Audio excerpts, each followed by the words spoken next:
waktu kita melakukan perencanaan itu harus dirancang dengan memudahkan si petugas surveillance. Kenapa? Supaya sistem yang dimudahkan atau sistem yang pengoperasiannya itu dimudahkan atau dirancang sesederhana mungkin itu sehingga dapat masih bisa mencapai tujuan yang diinginkan. Contohnya misalnya kita ingin tadi mau mensurveillance tentang penyakit A misalnya. Nah, tujuannya adalah melihat atau melihat faktor misalnya, mau melihat apa penyebabnya. Nah, itu dengan melakukan surveillance. Jadi dengan adanya kesederhanaan atau sistem yang sistem surveillance itu yang sudah dirancang itu dapat mencapai tujuan yang kita inginkan. Nah, mungkin ada beberapa hal yang perlu dipertimbangkan dalam kesederhanaan. Yang pertama itu jumlah dan jenis informasi yang dibutuhkan untuk menegakkan diagnosa. Jadi kita melihat jumlahnya, berapa sih angka. Kalau kita membahas tentang jumlah, sudah pasti kita membahas tentang angka. Nah, berapa sih jumlahnya? Kemudian jenis informasi apa yang kita sampaikan? Atau nanti ketika kita ingin menyampaikan informasi kan kita membutuhkan data. Nah, data yang diperlukan itu data apa saja? Sehingga kita dapat menghasilkan informasi yang tepat kepada masyarakat ataupun ke instansi-instansi terkait.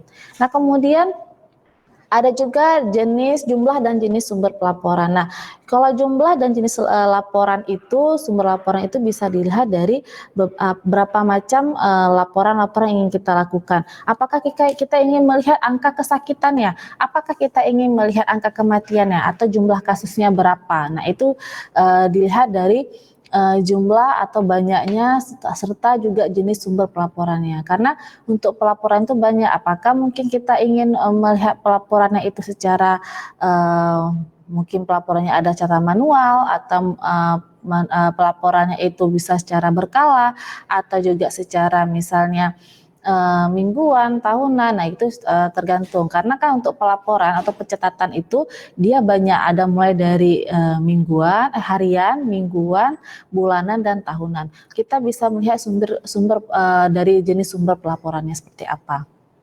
Nah, kemudian yang ketiga itu cara untuk mengirimkan data atau informasi mengenai kasus. Nah, untuk data, cara pengiriman seperti apa? Kalau menggunakan sistem yang sederhana, tadi kita kan membahas tentang bagaimana sih sistem yang sederhana dalam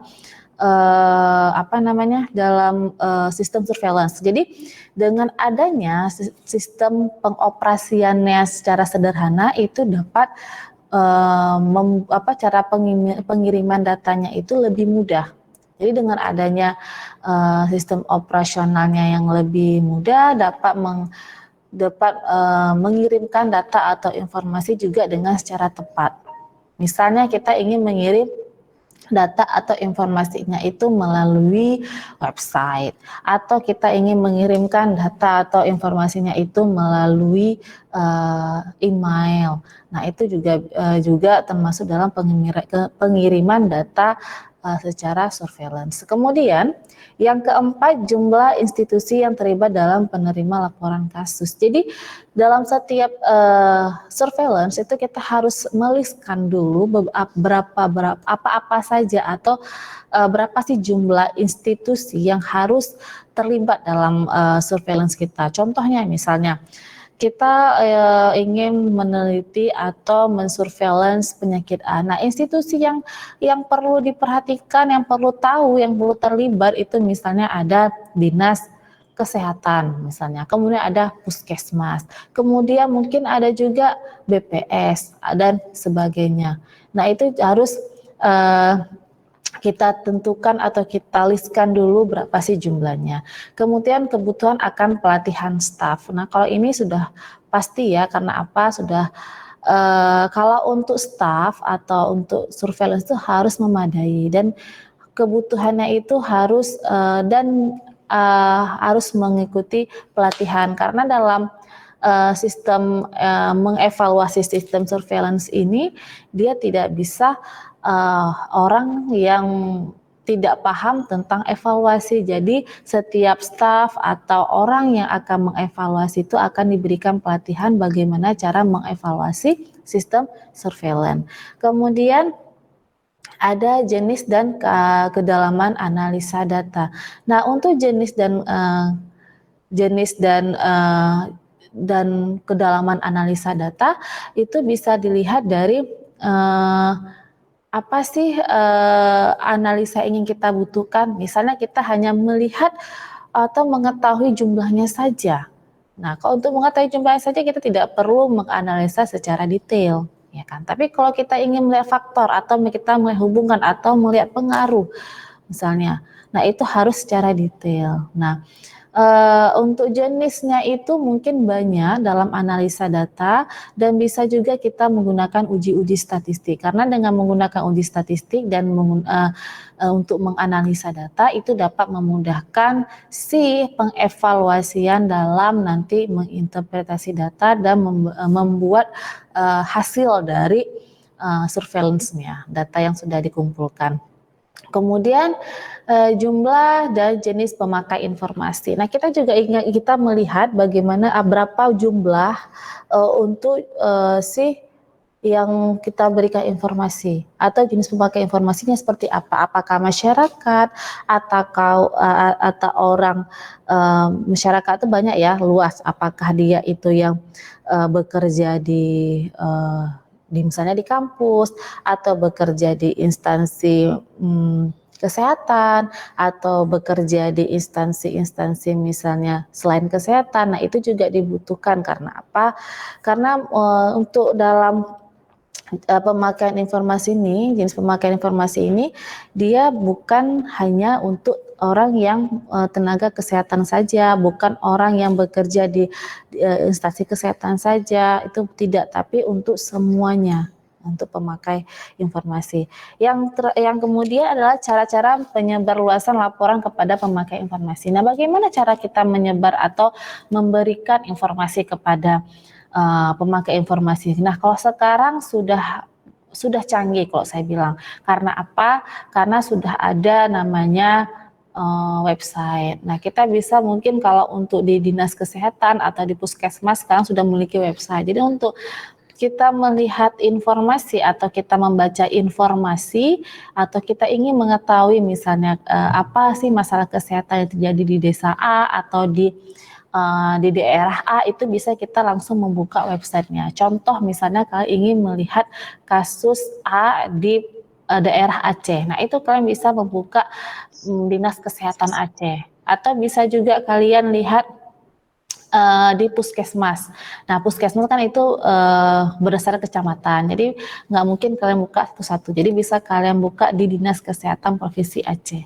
Nah, kemudian waktu yang dibutuhkan untuk melaksanakan tugas-tugas berikut. Nah, untuk waktunya itu yang pertama menjaga kesinambungan sistem. Jadi sistemnya itu harus maintenance. Jangan nanti ketika kita gunakan sistem itu ya sedang blank atau sedang rusak, itu nggak bisa. Kemudian mengumpulkan informasi mengenai kasus, nah sudah pasti. Jadi kita harus mengumpulkan informasi-informasi tentang kasus yang ingin kita ambil datanya. Karena kalau kita sudah tahu atau sudah tahu informasi tentang kasus tersebut, maka kita semakin mudah dan waktunya itu semakin hemat pada saat kita ingin melakukan pengolahan data, waktu kita pengumpulan data, itu waktunya menjadi lebih efisien. Nah, kemudian yang ketiga itu ada mengirimkan informasi mengenai kasus. Nah, kalau mengirimkan informasi mengenai kasus seperti tadi, apakah kita kirimkan kasusnya itu ke ke instansi. Nah, itu waktunya dibutuhkan itu kadang lebih cepat kalau kita menggunakan misalnya email. Tidak perlu kan kalau dulu kan kita harus mencatat, kemudian setelah mencatat kita mengolah itu sesuai dengan hard. Sekarang kan udah lebih mudah. Kalau dulu kita harus ngeprint atau harus kita berhitung. Kalau sekarang sudah ada komputer, sudah ada jaringan internet, jadi lebih mudah dalam kita mengirimkan informasi mengenai kasus dari surveillance yang kita lakukan. Nah, kemudian menganalisa informasi mengenai kasus. Nah, dengan adanya kesederhanaan tadi, sistem kesederhanaan itu dapat kita menganalisa informasinya itu lebih mudah dan lebih cepat dengan waktunya. Karena kalau misalnya kita tidak memiliki sistem evaluasi yang sederhana, itu mungkin apalagi banyak sekarang, contohnya mungkin saya sendiri belum paham mungkin tentang aplikasi tersebut. Nah, kita mau analisa data yang sudah kita kumpulkan. Kalau dengan kita tidak paham atau tidak mengerti, kita akan atau aplikasinya tuh ribet atau rumit gitu ya. Jadi akan sulit kita menganalisanya. Tapi kalau aplikasinya itu tidak rumit dan sederhana, itu dapat membantu kita menganalisa itu secara cepat. Nah, untuk menganalisanya itu juga butuh kan pelatihan stafnya, karena kalau misalnya stafnya itu tidak pandai atau tidak mengerti atau tidak paham tentang analisa data, itu tidak bisa juga menganalisa data secara cepat, karena butuh orang yang paham dan orang yang teliti dalam menganalisa ini. Kemudian menyiapkan dan menyebarluaskan laporan surveillance. Ini tadi menyiapkan datanya, menyiapkan informasinya, dan menyebarluaskannya itu yang mulai ya website-website yang ada pada misalnya di instansi-instansi. Nah, mungkin bukan kita yang mensurveillance, mungkin ada nama kita mungkin di kesehatan ada namanya riset kesehatan dasar. Nah, itu juga termasuk dalam surveillance. Jadi melihat data-datanya secara sistematis, secara bertahap, kemudian dianalisa datanya, kemudian diolah, dianalisa, baru diinterpretasi dan diberikan informasinya ke website mereka. Jadi kalau kalian ingin melihat data kesehatan, cobalah dibaca di Riskesdas. Riskesdas itu dia dilakukan 3 tahun sekali, jadi datanya selalu update. Nah, kalau sensus itu 10 tahun ya, tapi kalau misalnya Riskesdas itu dia 3 tahun sekali. Jadi data-data kesehatan itu bisa kita baca di Riskesdas. Atau waktu kalian mau buat skripsi atau mau apa, lihat aja data-data di Riskesdas. Jadi lebih memudahkan kalian atau lebih informasi yang kalian dapatkan lebih banyak gitu. Walaupun nanti kalian mendapatkan informasi di tempat yang ingin kalian teliti gitu ya. Tapi kalau untuk surveillance ini, kalau yang misalnya di puskesmas atau dinas kesehatan itu dilakukan sudah pasti informasi yang diberikannya itu pasti 1 tahun sekali. Tapi kalau di puskesmas bisa dalam bentuk harian, mingguan, atau bulanan, itu dalam bentuk pelaporan dan pencatatan mereka. Nah, yang kedua itu ada fleksibilitas. Nah, bagaimana dikatakan fleksibel? Suatu sistem surveillance itu yang fleksibel dapat menyesuaikan diri dengan perubahan informasi yang dibutuhkan atau situasi pelaksanaan tanpa disertai peningkatan yang berarti akan kebutuhan biaya, tenaga, dan waktu. Jadi sistem surveillance itu harus fleksibel, harus mengikuti waktu, dan juga biayanya juga harus jangan terlalu mahal, mungkin jangan terlalu tinggi. Nah, kemudian sistem yang fleksibel dapat menerima. Nah, misalnya apa contohnya? Penyakit dan masalah kesehatan yang baru diidentifikasi, perubahan definisi kasus, dan variasi dari sumber laporan. Jadi dari sistem surveillance fleksibel ini kita memudahkan kita, karena apa? Karena informasi dapat merubah dapat kita perubahan informasinya itu yang kita butuhkannya itu disertai dengan biaya, tenaga, dan waktunya gitu. Jadi untuk fleksibel ini sangat penting bagi di sistem surveillance. Nah, yang kemudian ada akseptabilitas. Nah, akseptabilitas ini dia menggambarkan kemauan seorang atau organisasi untuk berpartisipasi dalam melaksanakan sistem surveillance. Jadi, kalau dalam akseptabilitas ini sudah pasti kita kalau mau sebelumnya petugasnya dulu tuh atau orang yang ingin melakukan surveillance. Nah, itu harus adanya namanya surat pernyataan bahwa dia mau nggak menjadi seorang tenaga surveillance. Nah, mau nggak ikut berpartisipasi dalam melaksanakan sistem surveillance. Begitu juga dengan si respondennya. Pada saat kita mengumpulkan data, kita tanyakan apakah respondennya itu mau atau bersedia dalam berpartisipasi dalam kegiatan surveillance ini. Jika tidak bersedia atau tidak mau, itu tidak bisa jadikan tenaga petugas surveillance dan juga sebagai responden dari surveillance. Karena apa? Karena memang untuk melakukan surveillance ini atau sistem surveillance ini harus adanya kesediaan. Harus ada kesediaan dari pihak tenaga juga dari pihak si responden. Nah, bisa dilihat dari akseptabilitas tadi ada beberapa hal yang perlu dipertimbangkan.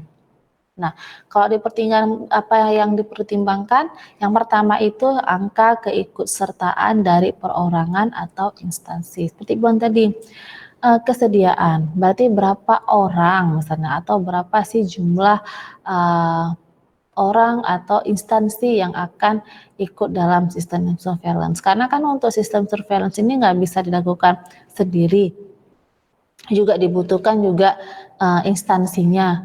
Jadi kita melihat angkanya, berapa sih jumlahnya, berapa sih jumlah keikutsertaan dari program dari sistem surveillance ini, apakah dia berbentuk perorangan atau per individu ya, atau juga dalam instansi. Misalnya ada 100 orang dan misalnya ada 10 instansi. Nah, itu dia. Kita meliskan atau menjumlahkan berapa sih keikutsertaannya. Kemudian bila angka keikutsertaannya tinggi, seberapa cepat angka tersebut tercapai. Jadi dengan adanya accept tadi kita bisa nanti menganalisa kalau seandainya angkanya itu yang ikut tinggi, seberapa cepat angka tersebut. Misalnya gini, data yang kita kumpulkannya itu misalnya yang perorangan atau instansi yang ikut. Nah, berapa cepat selesai pekerjaan tersebut? Apakah tercapai tujuannya atau tidak? Atau dengan sedikit orangnya atau instansinya itu cepat tercapai sistem surveillance-nya itu? Atau juga dengan angkanya harus tinggi, angka dari keikutsertaannya tinggi, baru cepat juga tercapainya. Nah, kalau menurut Ibu sih lebih bagus keikutsertaannya tinggi, jadi makin cepat tujuan kita itu tercapai. Nah, kemudian angka kelengkapan wawancara dan angka penolakan pertanyaan. Nah, ini bila sistem menggunakan wawancara untuk mengumpulkan data. Nah, dilihat dari kelengkapan wawancara atau di kuesioner kita. Apakah waktu saat kita mengumpulkan data itu apa semua lengkap kita pertanyaan yang kita wawancara atau tidak? Kalau tidak lengkap, maka itu harus kita lengkapi. Karena apa? Karena nanti akan adanya penolakan pertanyaan, ya kan? Karena apa? Karena tidak lengkap. Tidak lengkap pertanyaan-pertanyaan di kuesionernya. Jadi makanya kalau kita ingin mengumpulkan data atau mensurveillance itu harus kita cek dulu. Setelah kita kumpulkan data, kita cek dulu apakah datanya lengkap atau tidak. Kalau tidak lengkap, maka coba turun lagi ke lapangan, cari lagi datanya. Apalagi untuk wawancara ya, wawancaranya itu kita harus tatap muka secara langsung kepada responden. Nah, mungkin kalau untuk wawancara agak lama dalam waktunya. Kalau misalnya kita hanya memberikan angket kepada masyarakat itu mungkin, atau orang-orang yang terlibat kasus itu mungkin lebih cepat. Kalau wawancara kan lama, mungkin kita akan bicara tentang mungkin kalau wawancara itu pasti sedikitnya ada kita bahas tentang pribadi gitu, pribadi dia mungkin ya. Apa misalnya tentang kita menanyakan, misal dia terkena DBD. Kemudian kita tanya bagaimana Bu gejalanya, misalnya apa yang Ibu rasakan atau apa seperti dan lain-lainnya. Nah, gitu untuk pada saat kita wawancara. Kemudian yang keempat ada kelengkapan formulir pelaporan. Nah, untuk formulir pelaporannya juga harus lengkap. Jangan tadi kelengkapan wawancara, pertanyaan-pertanyaan itu harus lengkap. Begitu juga dengan formulir pelaporannya itu harus lengkap. Tidak boleh ada yang tidak terisi. Ya. Jadi untuk pelaporan itu harus lengkap, tidak boleh ada yang missing. Sama seperti kita ingin mengolah data, misalnya mengolah data penelitian, itu tidak boleh ada yang missing datanya. Datanya itu harus ada dan harus valid semuanya. Kemudian agar angka pelaporan dari dokter, laboratorium atau rumah sakit atau fasilitas kesehatan. Kalau ini itu kita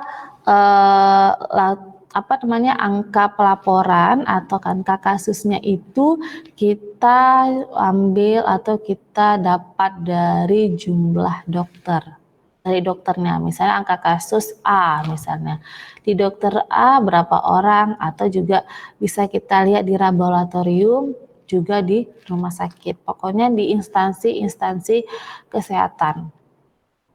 Nah, kemudian ketepatan waktu dari pelaporan. Nah, untuk ketepatan waktu dari pelaporan ini juga harus kita lakukan. Misalnya pelaporannya itu dilakukan 2 bulan, jadi harus sesuaikan dalam 2 bulan, tidak boleh telat. Baik, untuk sampai di sini kita break dulu selama 5 menit, nanti akan kita lanjutkan lagi pembahasan kita. Oke, jangan kemana-mana, kita break saat sekarang. Terima kasih. Baik, Bu.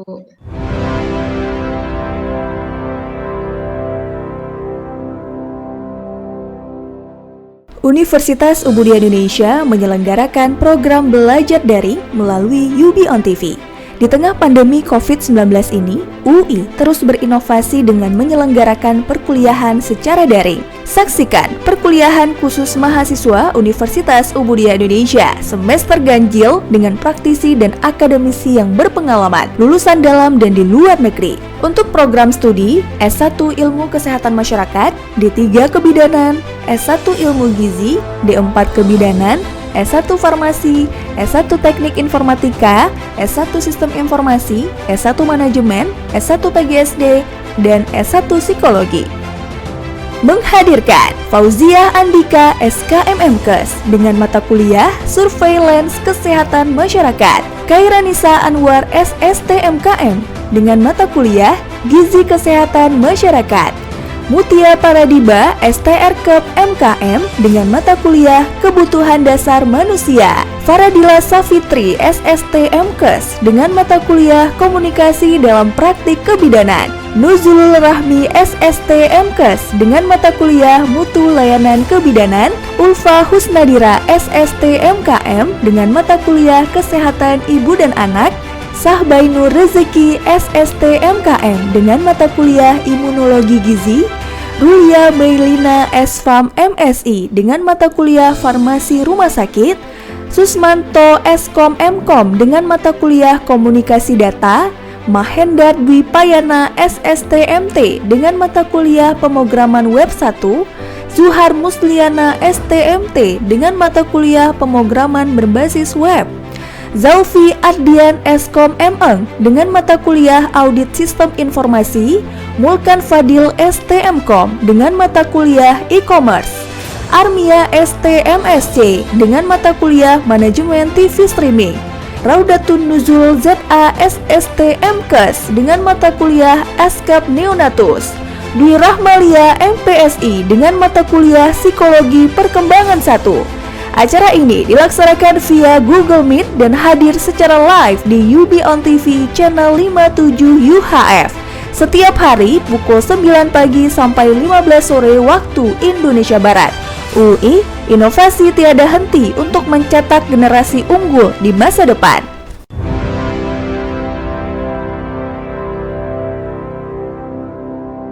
Di tengah pandemi COVID-19 ini, banyak dari kita yang masih tetap dituntut untuk bekerja atau produktif dan mengadakan meeting walaupun dari rumah. Masyarakat ramai-ramai mencari dan beralih ke aplikasi video conference. Universitas Ubudiyah Indonesia merekomendasikan kamu untuk menggunakan Google Meet. Untuk kamu yang belum tahu cara menggunakannya, simak video berikut ini. Masuk ke situs berikut ini lewat browser Chrome, Mozilla, Firefox, dan lain-lain.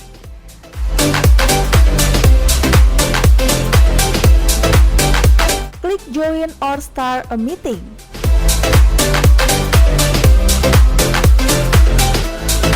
Situs akan meminta izin untuk mengakses kamera dan mikrofon. Setelah diberi izin, kamu bisa langsung mengklik opsi Join Now untuk membuat ruang meeting virtual atau present untuk melakukan presentasi lewat tampilan layar personal komputer atau PC.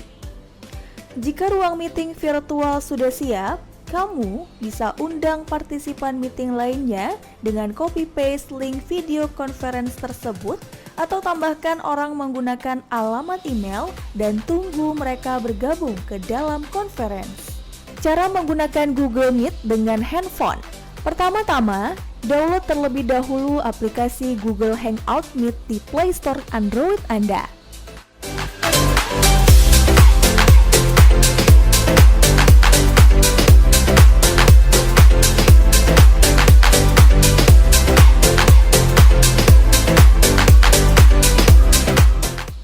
Setelah selesai download, selanjutnya kamu akan diminta untuk sign up menggunakan email Gmail.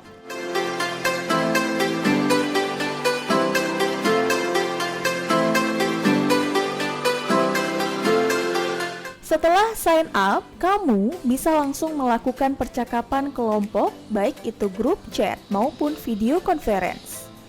Caranya mudah, cukup klik icon di bagian pojok kanan bawah dan pilih New Video Call. Selanjutnya, kamu akan diminta untuk menambahkan partisipan chat menggunakan nomor HP atau email. Apabila kamu ingin menambahkan partisipan chat menggunakan nomor HP, undangan conference akan dikirim lewat SMS. Sementara, jika menggunakan email, maka undangan akan masuk ke inbox email. Tunggu hingga semua orang yang diundang masuk ke dalam conference itu. Jika kamu adalah partisipan yang diundang oleh penyelenggara meeting virtual, kamu cukup mengklik link yang dikirim lewat email atau SMS. Setelah itu, kamu akan secara otomatis bergabung dalam video conference tersebut.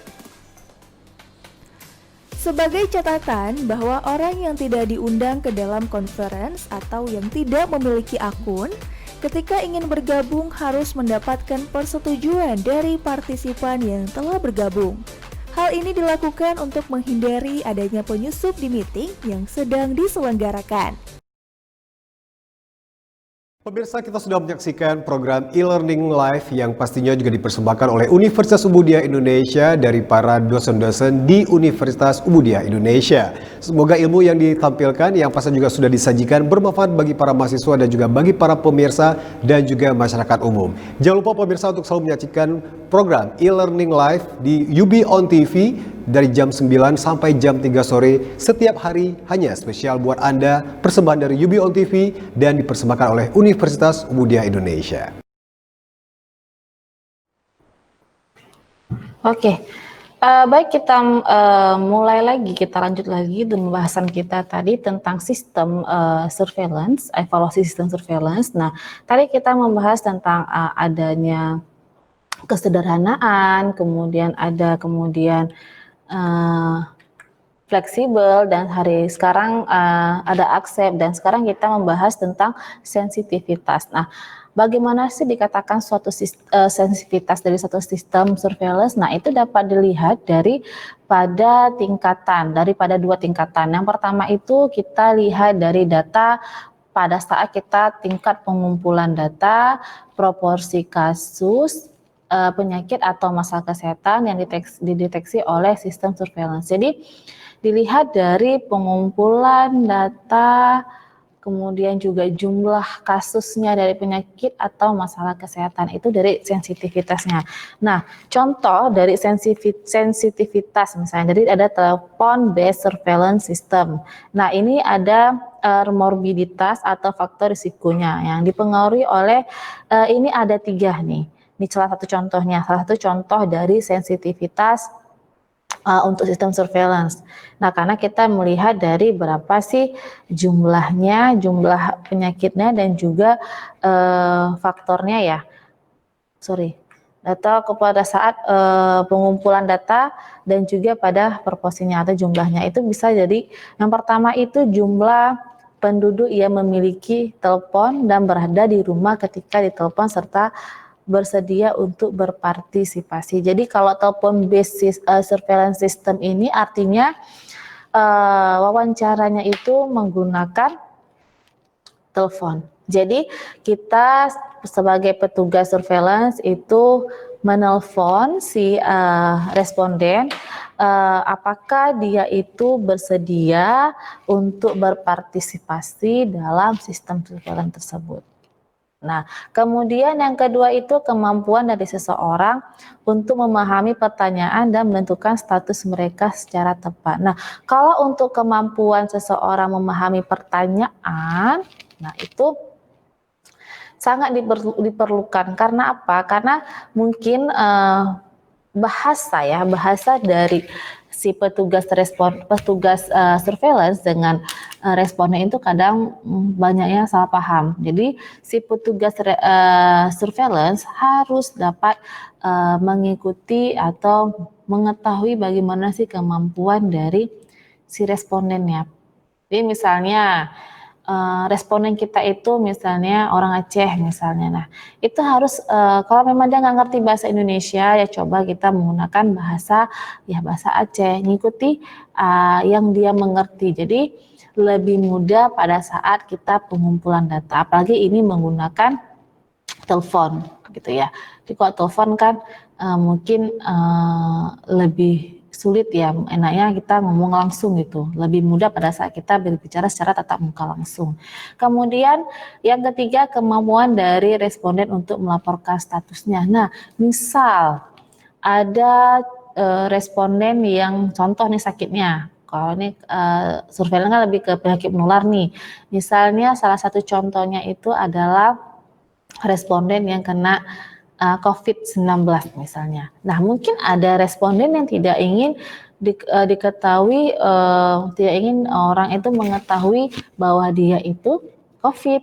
Nah, jadi mungkin nanti namanya atau identitasnya itu akan ditutupi. Karena memang mungkin kalau lagi COVID sekarang seperti ini ya, banyak orang kalau misalnya dia positif corona tuh, pasti orang nggak mau dekat-dekat, takut atau apa. Jadi dengan adanya sistem surveillance ini bisa juga kita menanyakan apakah bersedia ditunjukkan status identitasnya atau statusnya, atau kita laporkan atau tidak. Kalau memang tidak diizinkan untuk kita laporkan, ya jangan dilaporkan gitu.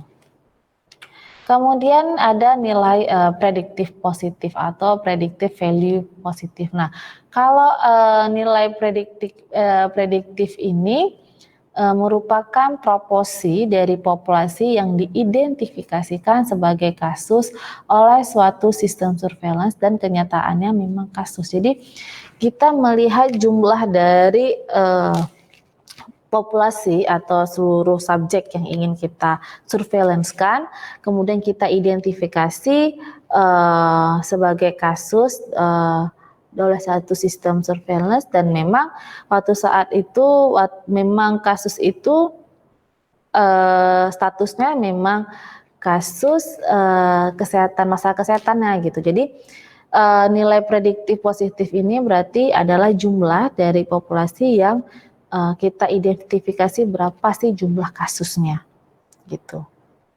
Jadi dengan adanya nilai NPP ini memudahkan petugas surveillance untuk melihat berapa jumlah kasus atau masalah kesehatan misalnya di daerah A atau di provinsi A atau di desa A gitu.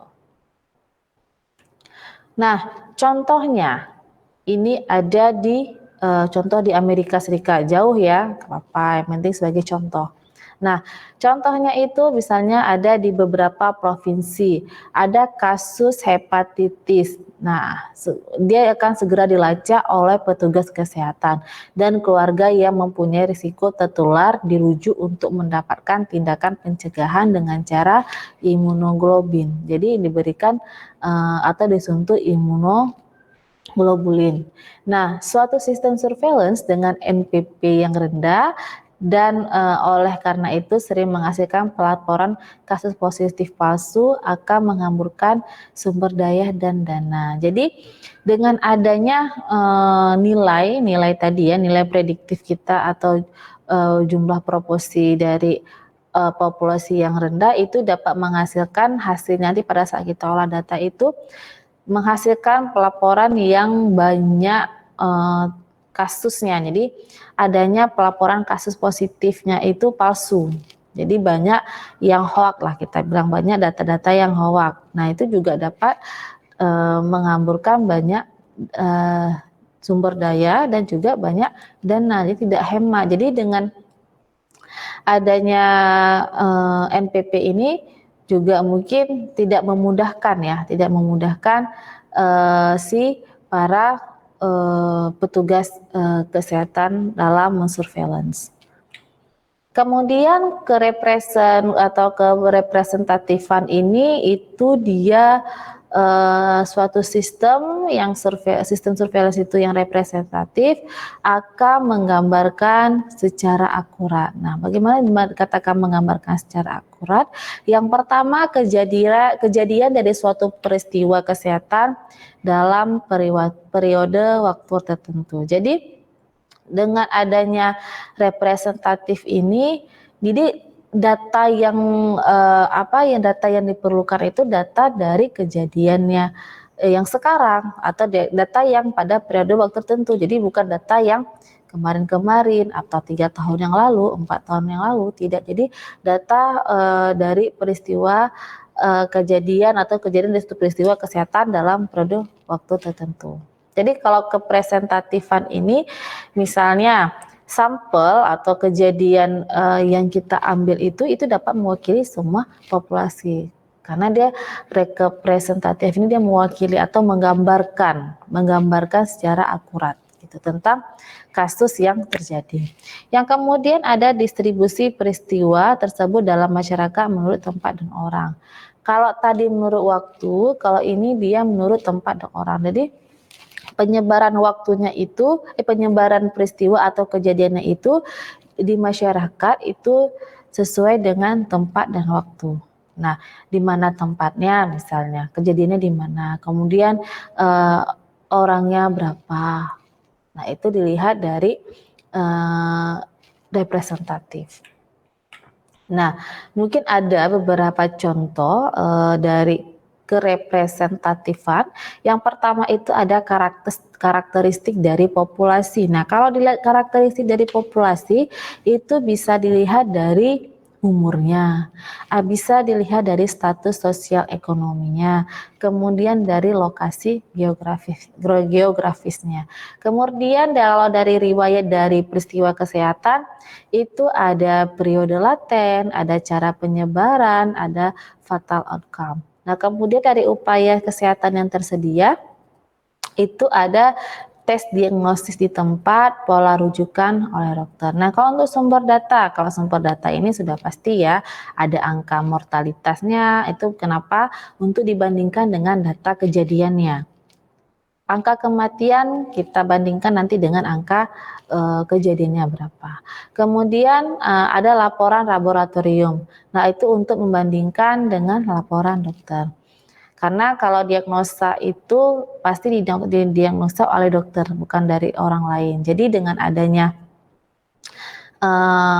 laporan dari laboratorium itu dapat kita bandingkan dengan laporan dokter. Apakah benar, apakah itu sesuai dengan diagnosa dokter atau tidak. Karena mungkin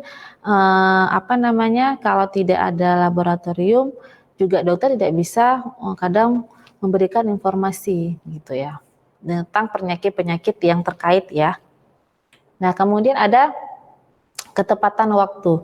Nah, untuk ketepatan waktu ini atau disebut dengan timelines, nah itu menggambarkan kecepatan atau kelambatan di antara langkah-langkah dalam suatu sistem surveillance. Jadi, untuk ketepatan waktu ini kita lihat cepat atau tidaknya kita menggunakan sistem surveillance tersebut. Ya, jadi evaluasi dengan menggunakan sistem surveillance. Nah, jadi setiap surveillance itu dia ada sistem sendiri, sistem pengolahan datanya. Jadi kita lihat apakah sistem dari surveillance itu dia cepat atau tidak. Karena kan kalau untuk surveillance kan mulai dari pengumpulan data sampai interpretasi data. Jadi kalau misalnya dalam pengolahan atau pengumpulan datanya itu lambat, itu akan juga pada saat kita melakukan pelaporan juga akan terlambat. Nah, kemudian ini untuk sumber pelaksanaan sistem. Nah, untuk sumber-sumber dalam pelaksanaan sistem itu yang pertama kali sih yang dibutuhkan adanya tenaga. Kenapa dibutuhkannya tenaga? Ya, langkah pertama adalah memperkirakan waktu yang dibutuhkan untuk melaksanakan sistem-sistem. Nah, contohnya apa? Contohnya itu dari jumlah orang atau hari yang dibutuhkan untuk melaksanakan sistem. Jadi dengan adanya tenaga itu dapat mempercepat pelaporan itu jadi. Kenapa? Karena kalau tidak ada orang atau tenaga yang dibutuhkan dalam surveillance atau pada saat kita mengolah data atau pada saat kita mensurveillance-kan kejadian, nah itu membuatnya lambat. Nah, karena apa? Sumbernya itu pasti dari tenaganya. Kalau nggak ada tenaga, bagaimana kita dapat mengumpulkan data?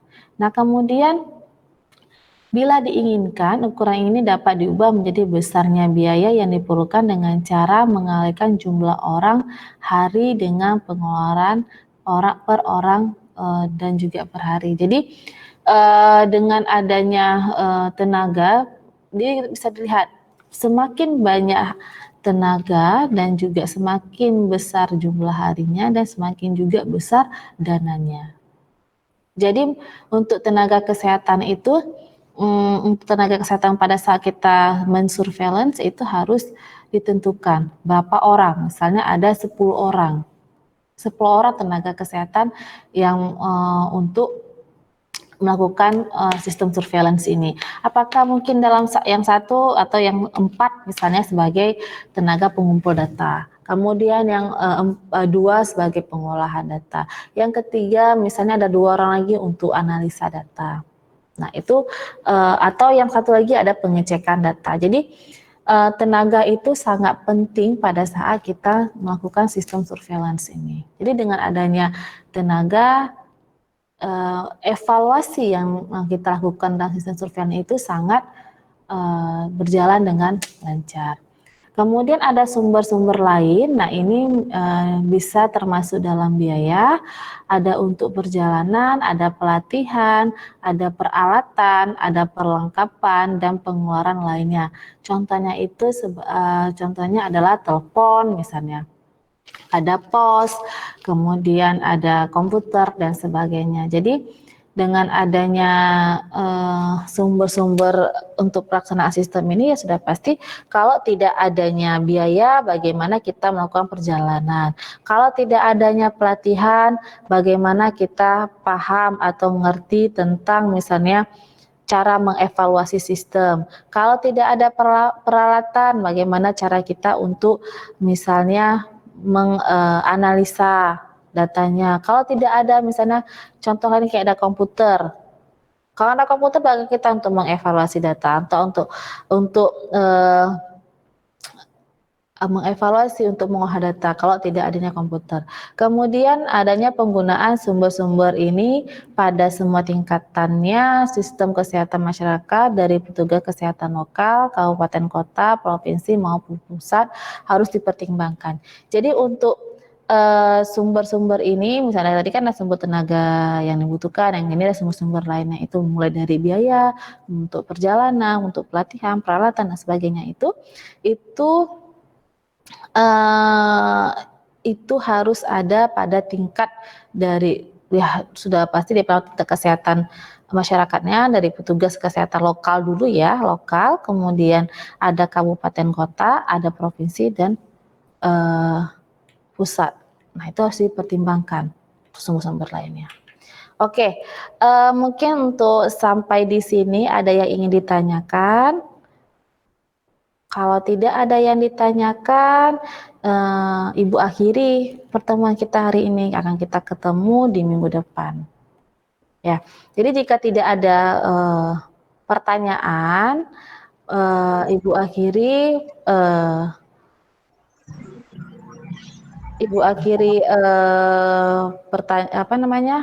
pertemuan. Kalau memang ada pertanyaan ya, bisa ditanyakan sebelum waktunya habis.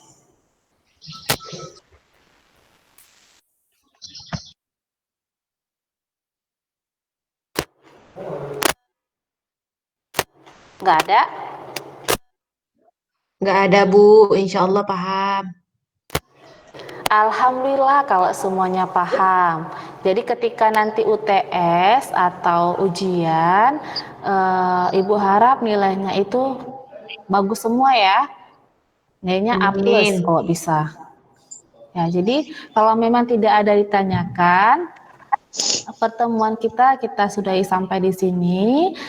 Kita akan bertemu kembali di minggu depan dengan tetap mata kuliah yang sama, surveillance kesehatan masyarakat di hari Senin jam 9 pagi, tetap di UB On TV. Oke, baik Ibu akhiri. Assalamualaikum warahmatullahi wabarakatuh.